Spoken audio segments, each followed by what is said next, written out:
Ողջույն, այսօր մի շատ հետաքրքիր պատմություն ես լսելու, լավ տեղավորվիր և ուշադիր լսիր։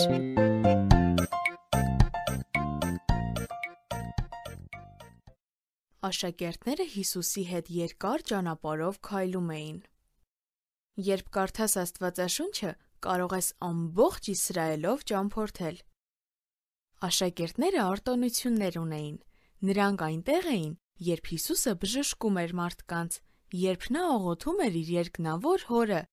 երբ նա միայն մեկ բառով հանդարտեցրեց փոթորիկը։ Ղուկասի ավետարանում գրված է, թե ինչպես Հիսուսն իր աշակերտների հետ քայլեց փոշոտ փողոցներով և թե ինչպես հասան Սամարիայի և Գալիլեայի միջև գտնվող մի փոքր քաղաք։ Հիսուս, Տեր, օգնիր մեզ։ Ահա թե ինչ բղավեցին 10 մարդիկ, երբ տեսան Հիսուսին։ Երբ աշակերտները մոտեցան նրանց, նկատեցին, որ այս մարդիկ բորոտ են։ Բորոտությունը շատ վատ հիվանդություն է, որի ժամանակ մարդու մաշկի վրա մեծ և տհաճ վերքեր են առաջանում։ Բորոտները բաժանված էին հասարակությունից, նրանք պետք է քարանձավներում կամ բաց դաշտերում ապրեին։ Նրանց արգելված էր որևէ մեկին դիպչելը։ Բոլորը խուսափում էին նրանցից, սակայն ոչ Հիսուսը։ Հիսուս, օգնիր մեզ։ Գնացեք և ձեզ ցույց տվեք քահանային։ Այս բառերով Հիսուսն ուղարկեց այս մարդկանց այն մարդու մոտ, ով առաջնորդում էր եկեղեցական պատարագները և ով ուներ նաև բժշկական հետազոտության իրավունք։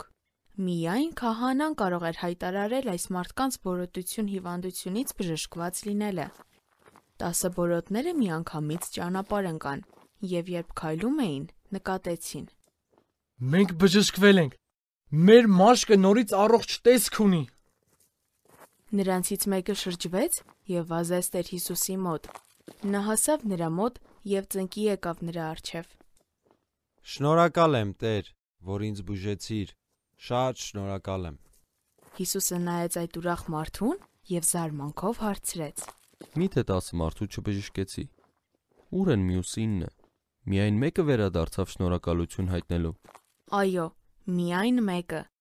Միայն մեկն էր շնորհակալ։ Իսկ դու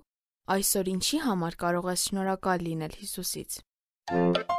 Մեզ հետ կարող ես կապվել hypocric@gmail.com հասցեով։